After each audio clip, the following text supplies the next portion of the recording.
दोस्तों, मेरे चैनल गुफ्तगू में आपका स्वागत है। मेरा नाम है मोहम्मद गुलरेज नूर और एक बार फिर मैं एक नई कहानी के साथ आपके साथ पेश हुआ हूं। आज की कहानी का नाम है बालक। लेखक मुंशी प्रेमचंद। गंगू को लोग ब्राह्मण कहते हैं और वो अपने को ब्राह्मण समझता भी है। मेरे सईस और खिदमतगार मुझे दूर से सलाम करते हैं। गंगू मुझे कभी सलाम नहीं करता। वो शायद मुझसे पालागन की आशा रखता है। मेरा झूठा गिलास कभी हाथ से नहीं छूता और ना मेरी इतनी हिम्मत हुई कि उसे पंखा झलने को कहूं। जब मैं पसीने से तर होता हूं और वहां कोई दूसरा आदमी नहीं होता तो गंगू आप ही आप पंखा उठा लेता है। लेकिन उसकी मुद्रा से यह भाव स्पष्ट प्रकट होता है कि मुझ पर कोई एहसान कर रहा है और मैं भी ना जाने क्यों फौरन ही उसके हाथ से पंखा छीन लेता हूं। उग्र स्वभाव का मनुष्य है, किसी की बात नहीं सह सकता। ऐसे बहुत कम आदमी होंगे जिनसे उसकी मित्रता हो, पर सईस और खिदमतगार के साथ बैठना शायद वो अपमानजनक समझता है। मैंने उसे किसी से मिलते जुलते नहीं देखा। आश्चर्य यह है कि उसे भंग बूटी से प्रेम नहीं, जो इस श्रेणी के मनुष्यों में एक असाधारण गुण है। मैंने उसे कभी पूजा पाठ करते या नदी में स्नान करते नहीं देखा। बिल्कुल निरक्षर है, लेकिन फिर भी वो ब्राह्मण है और चाहता है कि दुनिया उसकी प्रतिष्ठा तथा सेवा करे। और क्यों ना चाहे, जब पुरखों की पैदा की हुई संपत्ति पर आज भी लोग अधिकार जमाए हुए हैं और उसी शान से मानो खुद पैदा किए हों, तो वो क्यों उस प्रतिष्ठा और सम्मान को त्याग दे जो उसके पुरखाओं ने संचय किया था। ये उसकी बपौती है। मेरा स्वभाव कुछ इस तरह का है कि मैं अपने नौकरों से बहुत कम बोलता हूं। मैं चाहता हूं जब तक मैं खुद ना बुलाऊं कोई मेरे पास ना आए। मुझे ये अच्छा नहीं लगता कि जरा सी बातों के लिए नौकरों को आवाज देता फिरूं। मुझे अपने हाथ से सुराही में पानी उंडेलना, अपना लैंप जला लेना, अपने जूते पहन लेना या अलमारी से कोई किताब निकाल लेना, इससे कहीं ज्यादा सरल मालूम होता है कि हींगन और मैकू को पुकारूं। इससे मुझे अपनी स्वेच्छा और आत्मविश्वास का बोध होता है। नौकर भी मेरे स्वभाव से परिचित हो गए हैं और बिना जरूरत मेरे पास बहुत कम आते हैं। इसलिए एक दिन जब प्रातःकाल गंगू मेरे सामने आकर खड़ा हो गया तो मुझे बहुत बुरा लगा। ये लोग जब आते हैं तो पेज के हिसाब में कुछ मांगने के लिए या किसी दूसरे नौकर की शिकायत करने के लिए। मुझे ये दोनों ही बातें अत्यंत अप्रिय हैं। मैं पहली तारीख को हर एक का वेतन चुका देता हूं और बीच में जब कोई कुछ मांगता है तो क्रोध आ जाता है। कौन दो दो चार चार रुपए का हिसाब रखता फिरे। फिर जब किसी को महीने भर की पूरी मजूरी मिल गई तो उसे क्या हक है कि उसे 15 दिन में खर्च कर दे और ऋण या पेशगी की शरण ले। और शिकायतों से तो मुझे घृणा है। मैं शिकायतों को दुर्बलता का प्रमाण समझता हूं या ठकुर सुहाती की शुद्र चेष्टा। मैंने माथा सिकोड़ कर कहा, क्या बात है, मैंने तो तुम्हें बुलाया नहीं। गंगू के तीखे अभिमानी मुख पर आज कुछ ऐसी नम्रता, कुछ ऐसी याचना, कुछ ऐसा संकोच था कि मैं चकित हो गया। ऐसा जान पड़ा वो कुछ जवाब देना चाहता है मगर शब्द नहीं मिल रहे हैं। मैंने जरा नम्र होकर कहा, आखिर क्या बात है, कहते क्यों नहीं? तुम जानते हो ये मेरे टहलने का समय है, मुझे देर हो रही है। गंगू ने निराशा भरे स्वर में कहा, तो आप खावा खाने जाएं, मैं फिर आ जाऊंगा। यह अवस्था और भी चिंताजनक थी। इस जल्दी में तो वो एक क्षण में अपना वृतांत कह सुनाएगा। वो जानता है कि मुझे ज्यादा अवकाश नहीं है। दूसरे अवसर पर तो दुष्ट घंटों रोएगा। मेरे कुछ लिखने पढ़ने को तो वो शायद कुछ काम समझता हो, लेकिन विचार को, जो मेरे लिए सबसे कठिन साधना है, वो मेरे विश्राम का समय समझता है। वो उसी वक्त आकर मेरे सिर पर सवार हो जाएगा। मैंने निर्दयता के साथ कहा, क्या कुछ पेशगी मांगने आए हो? मैं पेशगी नहीं देता। जी नहीं सरकार, मैंने तो कभी पेशगी नहीं मांगा। तो क्या किसी की शिकायत करना चाहते हो? मुझे शिकायतों से घृणा है। जी नहीं सरकार, मैंने तो कभी किसी की शिकायत नहीं की। गंगू ने अपना दिल मजबूत किया। उसकी आकृति से स्पष्ट झलक रहा था, मानो वो कोई छलांग मारने के लिए अपनी सारी शक्तियों को एकत्र कर रहा हो, और लड़खड़ाती हुई आवाज में बोला, मुझे आप छुट्टी दे दें, मैं आपकी नौकरी अपना कर सकूंगा। यह इस तरह का पहला प्रस्ताव था जो मेरे कानों में पड़ा। मेरे आत्माभिमान को चोट लगी। मैं जब अपने को मनुष्यता का पुतला समझता हूं, अपने नौकरों को भी कभी कटु वचन नहीं कहता, अपने स्वामित्व को यथासाध्य म्यान में रखने की चेष्टा करता हूं, तब मैं इस प्रस्ताव पर क्यों ना विस्मित हो जाता। कठोर स्वर में बोला, क्यों, क्या शिकायत है? आपने तो हुजूर जैसा अच्छा स्वभाव पाया है वैसा क्या कोई पाएगा।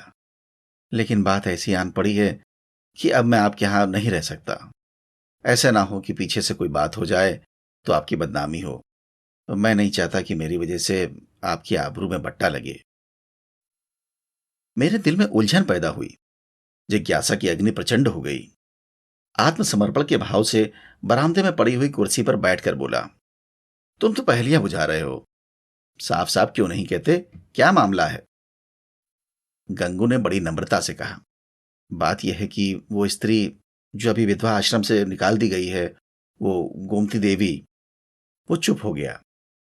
मैंने अधीर होकर कहा, हाँ निकाल दी गई है तो फिर तुम्हारी नौकरी से उसका क्या संबंध? गंगू ने जैसे अपने सिर का भारी बोझ जमीन पर पटक दिया।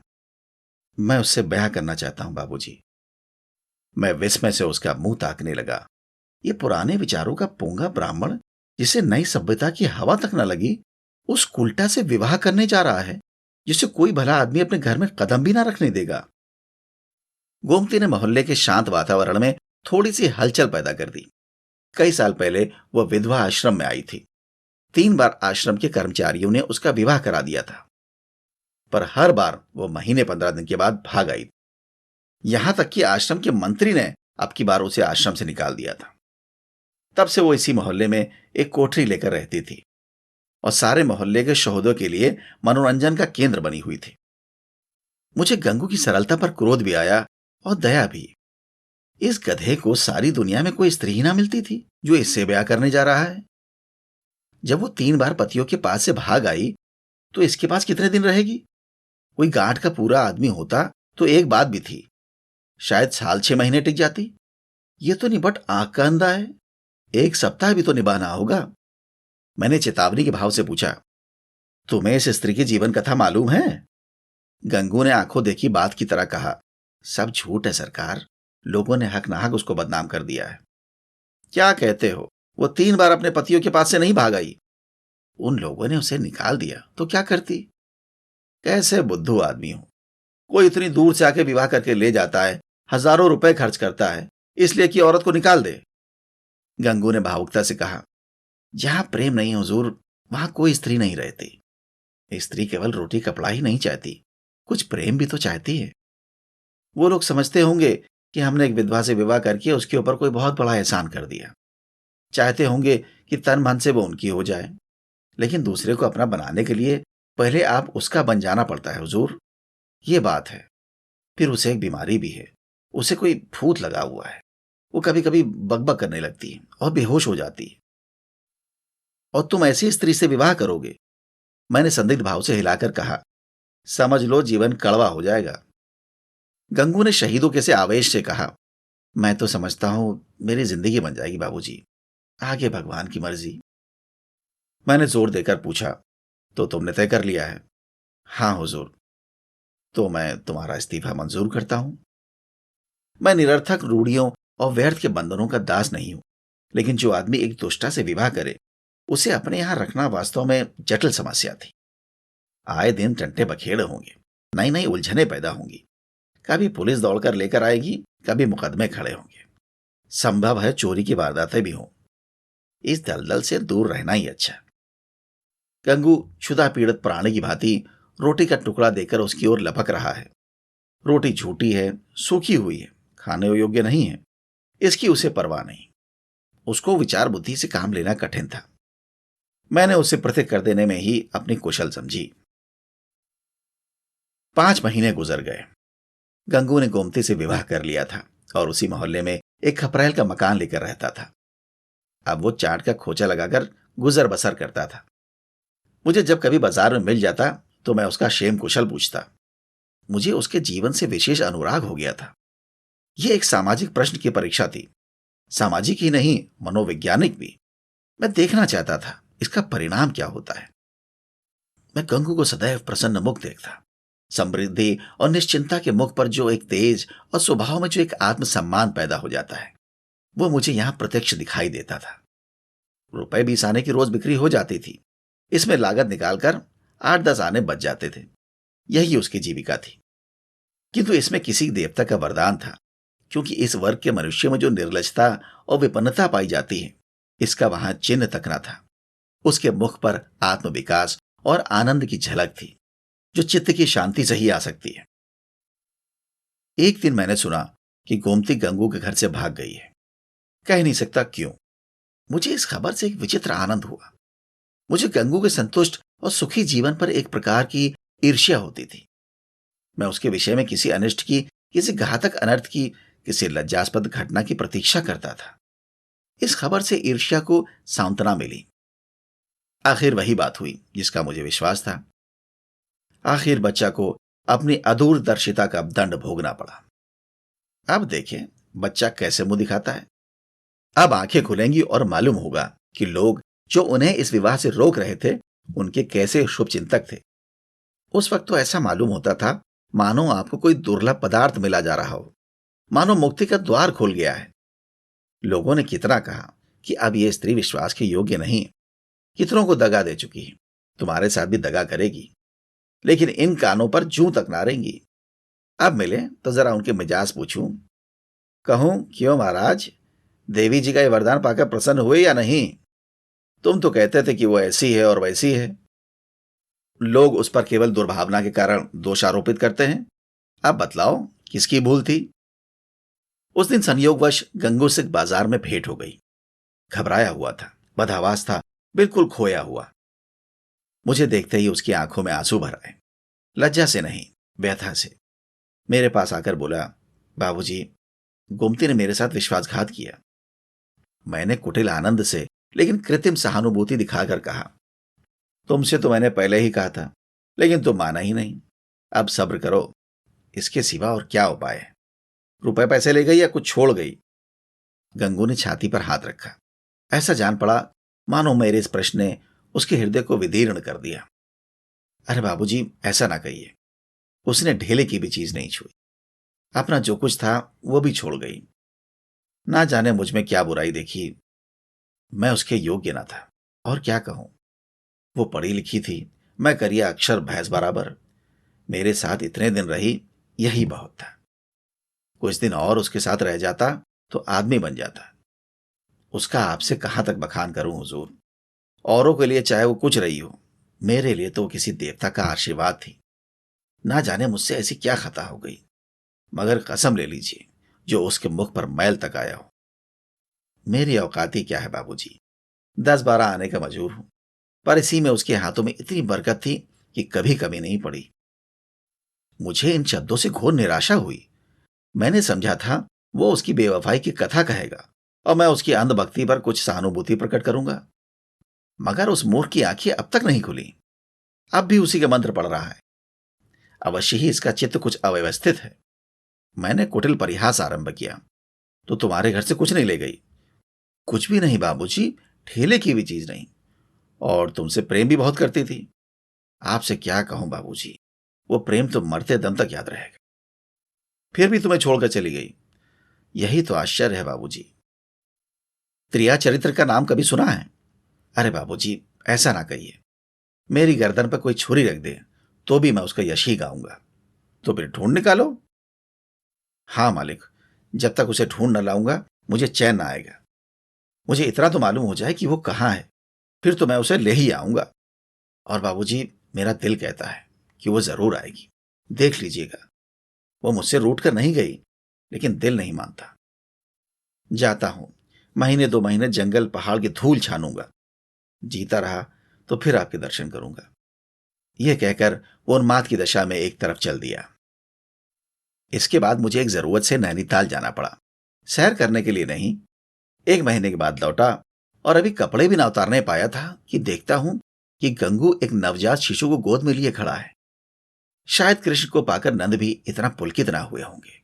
मालूम होता था उसके रोम रोम से आनंद फूटा है। चेहरे और आंखों से कृतज्ञता और श्रद्धा से राग निकल रहे हों। कुछ वही भाव था जो किसी क्षुधा पीड़ित भिक्षु के चेहरे पर भरपेट भोजन करने के बाद नजर आता है। मैंने पूछा, कहो महाराज, गोमती देवी का कुछ पता लगा? तुम तो बाहर गए थे।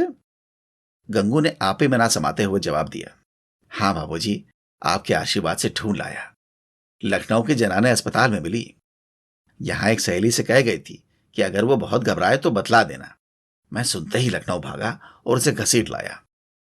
घाते में ये बच्चा भी मिल गया। उसने बच्चे को उठाकर मेरी तरफ बढ़ाया, मानो कोई खिलाड़ी तमगा पाकर दिखा रहा हो। मैंने उपहास के भाव से पूछा, अच्छा, ये लड़का भी मिल गया? शायद इसलिए वो यहां से भागी थी। है तो तुम्हारा ही लड़का। मेरा काहे को है बाबूजी, आपका है, भगवान का है। तो लखनऊ में पैदा हुआ? हाँ बाबूजी, अभी तो कुल 1 महीने का है। तुम्हारे ब्याह को कितने दिन हुए? ये 7वां महीना जा रहा है। तो शादी के 6ठे महीने पैदा हुआ। और क्या बाबूजी, फिर भी तुम्हारा लड़का है? हाँ जी। कैसी बेसिर पैर की बातें कर रहे हो? मालूम नहीं वो मेरा आशय समझ रहा था या बन रहा था। उसी निष्कपट भाव से बोला, मरते मरते बची, बाबूजी नया जन्म हुआ। 3 दिन 3 रात झटपटाती रही, कुछ ना पूछिए। मैंने अब जरा व्यंग भाव से पूछा, लेकिन 6 महीने में लड़का होते आज ही सुना। ये चोट निशाने पे जा बैठी। मुस्कुराकर बोला, अच्छा ये बात। मुझे तो उसका ध्यान भी नहीं आया। इसी भय से तो गोमती भागी थी। मैंने कहा, गोमती, अगर तुम्हारा मन मुझसे नहीं मिलता तो तुम मुझे छोड़ दो, मैं भी चला जाऊंगा और फिर तुम्हारे पास कभी ना आऊंगा। तुमको जब कुछ काम पड़े तो मुझे लिखना, मैं भरसक तुम्हारी मदद करूंगा। मुझे तुमसे कुछ मलाल नहीं है। मेरी आंखों में तुम अब भी उतनी ही भली हो। अब भी मैं तुम्हें उतना ही चाहता हूं। नहीं, अब मैं तुम्हें और ज्यादा चाहता हूं। लेकिन अगर तुम्हारा मन मुझसे फिर नहीं गया है तो मेरे साथ चलो। गंगू जीते जी तुमसे बेवफाई नहीं करेगा। मैंने तुमसे इसलिए विवाह नहीं किया कि तुम देवी हो, बल्कि इसलिए कि मैं तुम्हें चाहता हूं और सोचता था कि तुम भी मुझे चाहती हो। ये बच्चा मेरा बच्चा है, मेरा अपना बच्चा है। मैंने एक बोया हुआ खेत लिया तो क्या उसकी फसल को इसलिए छोड़ दूंगा कि उसे किसी दूसरे ने बोया था? यह कहकर उसने जोर से ठट्टा मारा। मैं कपड़े उतारना भूल गया। कह नहीं सकता क्या मेरी आंखें सजल हो गई। ना जाने वो कौन सी शक्ति थी जिसने मेरी मनोगत घृणा को दबाकर मेरे हाथों को बढ़ा दिया। मैंने उस निष्कलंक बालक को गोद में ले लिया और इतने प्यार से उसका चुंबन लिया कि शायद अपने बच्चों का भी ना लिया होगा। गंगू बोला, बाबूजी, आप बड़े सज्जन हैं। मैं गोमती से बार बार आपका बखान किया करता हूं। कहता हूं चल एक बार उनके दर्शन करा, लेकिन मारे लाज के आते ही नहीं। मैं और सज्जन, अपनी सज्जनता का पर्दा आज मेरी आंखों से हटा। मैंने भक्ति से डूबे हुए स्वर में कहा, नहीं जी, मेरे जैसे कलुषित मनुष्य के पास वो क्या आएगी। चलो मैं उनके दर्शन करता हूं। तुम मुझे सज्जन समझते हो? मैं ऊपर से सज्जन हूं पर दिल का कमीना हूं। असली सज्जनता तुम में है और यह बालक वो फूल है जिससे तुम्हारी सज्जनता की महक निकल रही है। मैं बच्चे को छाती से लगाए हुए गंगू के साथ चला।